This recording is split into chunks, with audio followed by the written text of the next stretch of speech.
दोस्तों mentor Sunil Aastha speech and hearing care का YouTube channel autism ADHD के बारे में दुनिया में सबसे ज़्यादा बात वीडियो नंबर 208 लेकर आपके सामने आ गया हूँ। 208 वीडियो नंबर है। आज हम डिस्कस करेंगे कि ऐसा कौन सा डॉक्टर है, ऐसा कौन सा इंसान है कि अगर आपका बच्चा ऑटिज्म एडीएचडी डायग्नोस हो जाता है, उसको स्पीच और बिहेवियर डिसऑर्डर्स हैं, आपको किसको अप्रोच करना चाहिए। ऐसे कौन से डॉक्टर हैं जो आपको ठीक कर सकते हैं, ऐसी कौन सी टीम है जो आपके बच्चों को फ़ायदा दे सकती है। तो ज़रूर इस पर डिस्कस करेंगे। आप चैनल को सब्सक्राइब कीजिए, लाइक कीजिए, शेयर कीजिए, दोस्तों में फैला दीजिए। 8168790299 मेरा मोबाइल नंबर है। +91 इंडिया का SD कोड लगाना ना भूलें। अगर इंडिया के बाहर से आप कॉल करना चाहते हैं, इंडियन कंसल्टेशन 500, इंडिया के बाहर से कंसल्ट करना चाहते हैं 1000 रुपीज़ का अकाउंट ट्रांसफ़र आपको देना होता है। तो दोस्तों बात करते हैं, आपका बच्चा पर चांस ऑटिज्म ADHD डायग्नोस हो गया। तो दोस्तों सबसे पहले तो डिफरेंशियल डायग्नोसिस बहुत इंपॉर्टेंट है।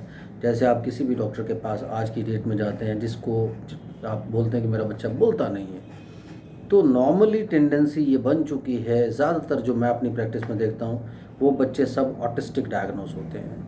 अब ऑटिज़म जो है, mild autism, moderate autism, severe autism ऐसे करके लिखा जाता है। उसके लिए कुछ टेस्ट परफॉर्म किए जाते हैं जिसके बाद आपको ये बताया जाता है। बट ट्रस्ट मी, अगर आपका बच्चा ऑटिज़म है तो ये एक प्योर स्पीच बिहेवियर डिसऑर्डर है। इसको आप सिर्फ एक ग्लिम्प्स से, देखने से डायग्नोस कर सकते हैं। बड़े सारे क्वेश्चनेयर्स की ज़रूरत नहीं होती। मेरा ये मानना है, मेरा ये ओपिनियन है। मैं किसी फील्ड के अगेंस्ट नहीं जा रहा हूँ, लेकिन मैंने जो प्रैक्टिकली देखा है कि जितनी भी आप टेस्ट बैटरीज यहाँ पर अप्लाई करते हैं, अब वो इंडियन कंडीशंस के लिए मेरे हिसाब से मैं नहीं मानता हूँ कि ठीक है। उससे डायग्नोसिस कुछ गड़बड़ हो जाते हैं और फिर ट्रीटमेंट उसी हिसाब से चलता है। तो सबसे पहले तो आप अपने डायग्नोसिस को कंफर्म करें, क्योंकि मैं अक्सर ये बात कहता हूँ कि मेरे हिसाब से, ये मेरे हिसाब से, कोई इससे डिसएग्री भी कर सकता है, 10 में से 9 बच्चे एक्चुअली ऑटिस्टिक नहीं होते जो ऑलरेडी डायग्नोस हो जाते हैं। वो सिंपल ADHD होते हैं, नॉन वर्बल ADHD होते हैं।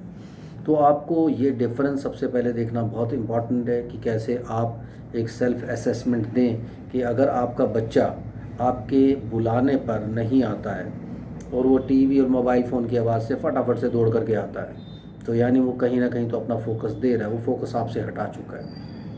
उसके अलावा ADHD बच्चों में नॉर्मली क्या होता है, ADHD बच्चे रेस्टलेस से रहते हैं। वो क्या करते हैं, इस चीज़ को टच करते हैं, उस चीज़ को टच करते हैं, कुछ ना कुछ चीज़ से छेड़खानी वो करते रहते हैं। एक जगह पर बैठ नहीं सकते। आप उन्हें पढ़ाने की कोशिश करते हैं, सिखाने की कोशिश करते हैं, फोकस नहीं करते, समटाइम्स आई कांटेक्ट नहीं देते, लेकिन अपनी ज़रूरत की सारे काम कर लेते हैं। तो जो बच्चे अपनी ज़रूरत के सारे काम कर लेते हैं, नॉर्मली वो ADHD होते हैं। वो आपको खींच कर ले जाते हैं, वो आपको इशारे करेंगे, आप उन चीज़ों को पूरा कर दोगे, उसके बाद वो इशारे वाली हैबिट बनी रहती है। ऑटिस्टिक बच्चे रिलेट नहीं करते आपसे, आपको पहचानते नहीं। आप पेरेंट्स हैं, आप वहाँ बैठे हैं नहीं बैठे, उन्हें कोई फ़र्क नहीं पड़ता। वो अपनी एक्टिविटीज़ में लगे रहते हैं। कांस्टेंट आई कांटेक्ट वो 1 सेकंड के लिए भी आपको नहीं देते। तो एक नॉर्मल पहचान से आप ऑटिज़म और ADHD का डिफरेंस कर सकते हैं। छोटे छोटे टेस्ट आप देख सकते हैं, अपने आप से वो टेस्ट आप कर सकते हैं। ये सारी जो चीज़ें मैंने आपको बताई, ये सब अप्लाई कीजिए। उसके अलावा जब आप बात करेंगे ऑटिज़म की, तो ऑटिज़म में आपको सेकेंडरी सिम्टम्स अगर नज़र आते हैं, जैसे उसको दौरे पड़ते हैं, उसको सीजर्स आते हैं, तो वो नॉर्मली ऑटिज़म में काउंट नहीं करेंगे, आप सीजर डिसऑर्डर में काउंट करेंगे। तो मैंने कई बार देखा ऑटिस्टिक सिम्टम्स हो सकते हैं, बट डिसऑर्डर कुछ और कंसीडर होगा। तो जब आपके बच्चे इन सब चीज़ों के साथ डायग्नोस हो जाते हैं, तो आपको ये ख्याल रखना बहुत इंपॉर्टेंट है कि किसके पास जाए। अगर आपके बच्चे में कोई बीमारी नहीं है, जैसे उसे दौरे नहीं पड़ते, आपके बच्चे को कोई ऐसी और प्रॉब्लम नहीं होती जो मेडिकल कंडीशन कहलाती है, तो आपको सिंपल स्पीच बिहेवियर थेरेपी की ज़रूरत होती है। अगर उसे दौरे पड़ते हैं, उसे लार टपकती रहती है, उसे और कई सारे इश्यूज़ हैं, उसके लिए आपको ज़रूर डॉक्टर से मिलना चाहिए, न्यूरोलॉजिस्ट से, साइकाट्रिस्ट से जाकर के आप मिलिए।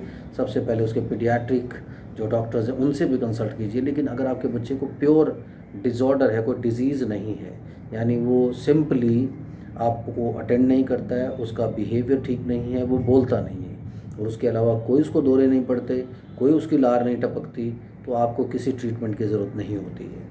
इसलिए आप सीधे सीधे आप थेरेपी प्लान्स लेकर के अपने बच्चे का थेरेपी घर पर शुरू कर सकते हैं। तो ऐसे आपको कंसल्ट करने के लिए ये देखना बहुत इंपॉर्टेंट है कि बच्चे का एक्चुअल डिसऑर्डर क्या है। तो डायग्नोसिस बहुत इंपॉर्टेंट है। बार बार मैं आपसे कहूँगा, अगर डायग्नोसिस गलत बना है तो ट्रीटमेंट भी गलत ही जाएगा।